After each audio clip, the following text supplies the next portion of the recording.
এখানে জাহাঙ্গীর আমাকে আস্তে আস্তে বলেছে, দাদা সব দিয়েছো, একটা বৈদ্যুতিক চুল্লি করে দিতে হবে।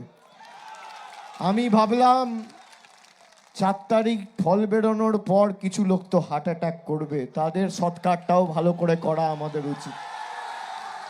করে দেবো, আমি কথা দিয়ে যাচ্ছি, লড়াই করে যত দ্রুত সম্ভব বৈদ্যুতিক চুল্লি হবে এখানে।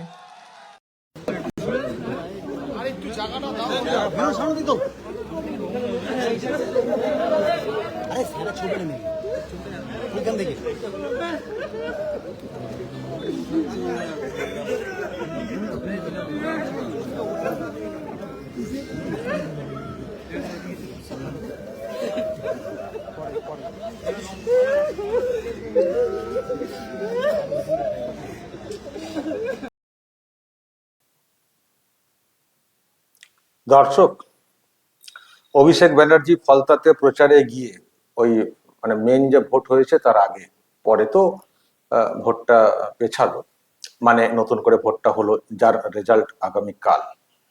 তো যখন ওই একসঙ্গে ভোটটা হচ্ছিল তখন প্রচারে গিয়ে অভিষেক ব্যানার্জি ওই মন্তব্য করে এসেছিলেন যে জাহাঙ্গীর খান একটা আবদার করেছেন যে এখানে একটা ইলেকট্রিক শ্মশান চুল্লি করতে হবে।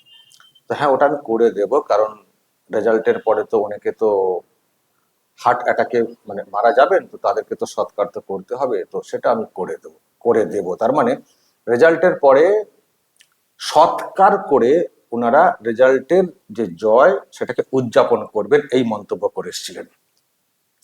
এখন রেজাল্ট দেখে হার্ট অ্যাটাক নাকি তার সঙ্গে মেরে মেরে চুল্লিতে ঢোকানো, অনেকগুলো ব্যাখ্যা হতে পারে। একটা বক্তব্য উনি রেখেছেন, তার অনেক ব্যাখ্যা হতে পারে। তো যাই হোক দর্শক, মোদ্দা কথা মানে ওনারা বিরাট করে জিতবেন, আর সেই জয়ের পর ওনারা উল্লাস করবেন, এবং সেখানে বিরোধী পক্ষের লোকেরা মারা যাবেন, তো তাদের সৎকার হবে সেটা উল্লাসের সঙ্গে। সেই জন্য উনি চুল্লিটা করে দেবেন, এটা নাকি জাহাঙ্গীর খানকে বলেছিলেন। তো সেটা উনি ওই প্রচারে গিয়ে বলেছিলেন, কিন্তু দর্শক কি দেখলেন? পরিবর্তন হয়নি, ওনাদের জয় হয়নি। ফলে আর উল্টো দিকে হার্ট অ্যাটাকে মারার তো কোনো জায়গা নেই। কিন্তু এই একটা খবর সামনে এসছে, নিজেদের দিকে মারা গেছেন। এই যে আমি দেখাচ্ছিলাম না নামটা, দমদমের দক্ষিণ দমদম পৌরসভার তৃণমূল কাউন্সিলর, 18 নম্বর ওয়ার্ডের, নাম হচ্ছে কি যেন দেখলাম, সঞ্জয় দাস সম্ভবত, হ্যাঁ সঞ্জয় দাস, তিনি মারা গেছেন। মানে মানে দেখুন পুরো বিষয়টা কিভাবে ঘুরে গেল। অভিষেক ব্যানার্জি বলে এসেছিলেন যে আমরা জিতবো, আমরা জিতলে অনেকেই হার্ট অ্যাটাকে মারা যাবেন, তাদের তো সৎকার তো করতে হবে, তো সেই জন্য ইলেকট্রিক চুল্লি করে দেবো, শ্মশান চুল্লি করে দেবো। জাহাঙ্গীর খান বলেছেন এটা আমি করে দেবো, যা বলি কথা রাখি, এটা বলে এসেছিলেন ওখানে। কিন্তু দেখুন সময়ের কি ব্যাপার, ভাগ্যের কি ফের, পুরো উল্টো হয়ে গেছে, পুরো উল্টো হয়ে গেছে। ওনারা জেতেননি, সরকার বদলে গেছে, আর উনি যাদের মৃত্যু কামনা করেছিলেন, যাদের সৎকার করে উনি পৈশাচিক আনন্দ করার চেষ্টা মানে ভেবেছিলেন, স্বপ্ন দেখেছিলেন, এখন নিজেদের লোকেরা মারা যাচ্ছেন রেজাল্টের পরে। রেজাল্ট যেটা হয়েছে তাতে করে নিজেদের লোকেরা মারা যাচ্ছেন, পুরো উল্টে গেছে পুরো বিষয়টা, পুরো উল্টে গেছে।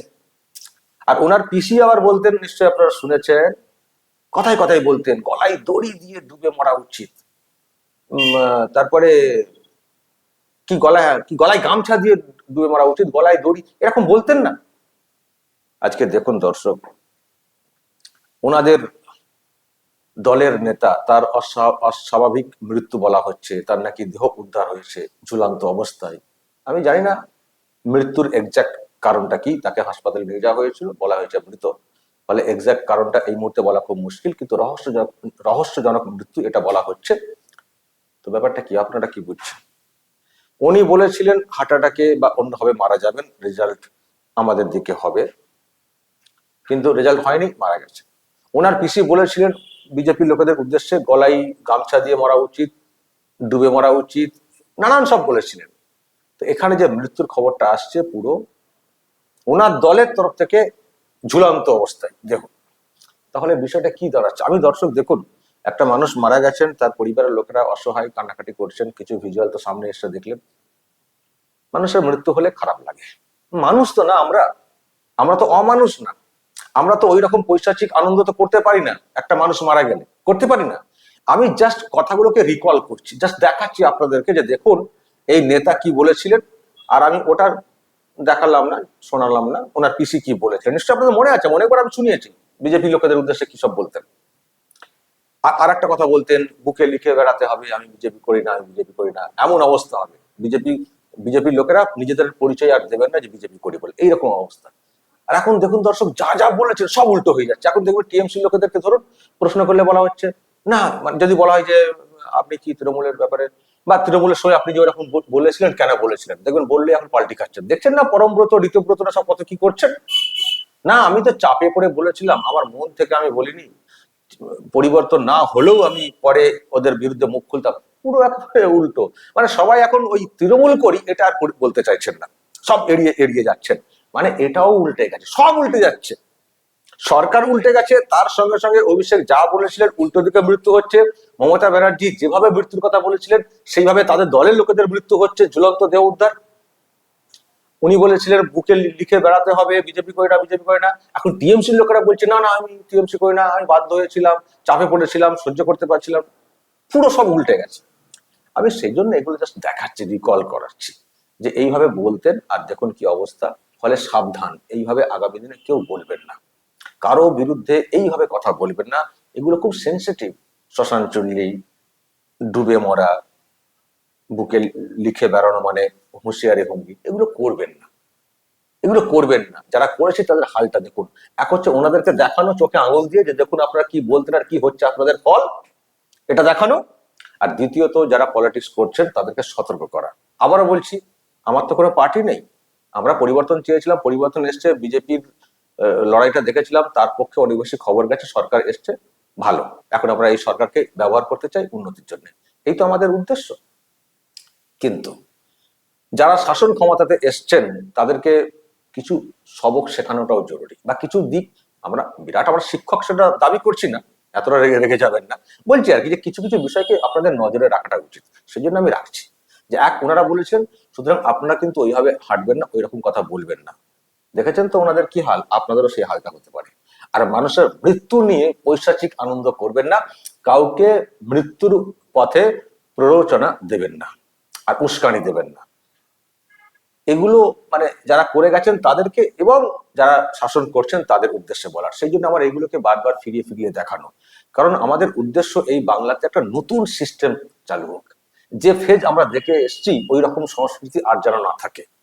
এমনিতে দেখছেন আমরা তো চাইছি যে টিএমসি ঝাঁপটা বন্ধ হয়ে যাক, আর যারা ঝাঁপ খুলে এখন শুরু করেছেন কাজটা, তাদের ঝাঁপটাও না পার্মানেন্টলি বন্ধ করতে হয়, সেটাও সজাগ থাকতে হবে, সেই মতো করে কাজ করতে হবে। এটা আমরা চাই মানুষ হিসেবে, আমরা সরকারের ক্ষমতা ভোগ করতেও চাই না, পদও চাই না, কিছুই চাই না, শুধু বাংলার উন্নতি চাই। আগের সরকার যা করে গেছে সেই ক্ষতকে পূরণ করতে চাই, আমরা একটা নতুন বাংলা দেখতে চাই, এটা হচ্ছে আমাদের প্রত্যাশা। ফলে নতুন সংস্কৃতি এই বাংলাতে আসুক, যে সংস্কৃতি দেখলাম এটা যেন আর কখনো ফিরে না আসে, এটা হচ্ছে আমাদের উদ্দেশ্য। সেই জন্য এগুলোকে রিকল করে দেখা। তো দর্শক বলবেন, যেটা বলছিলাম যে দেখছেন তো টিএমসির হালটা কি, যা যা বলেছেন পিসি ভাইপো বা ওনাদের লোকেরা পুরো উল্টো, সব উল্টো দিকে করছে, সব উল্টো দিকে করছে। ওকে, ফলে বলে না যে বুমেরাং হয়ে যাওয়া বা অভিশাপ ফিরে ফিরে আসে, লোককে অভিশাপ দিলে সেটা ঘুরে লাগে, এটা একেবারে জল জ্যান্ত প্রমাণ হয়ে যাচ্ছে টিএমসির ক্ষেত্রে, তাই না? দর্শক বলবেন যা বলার এই নিয়ে অবশ্যই বলবেন কমেন্ট বক্সে, নজর রাখবেন আরামবাগ টিভি।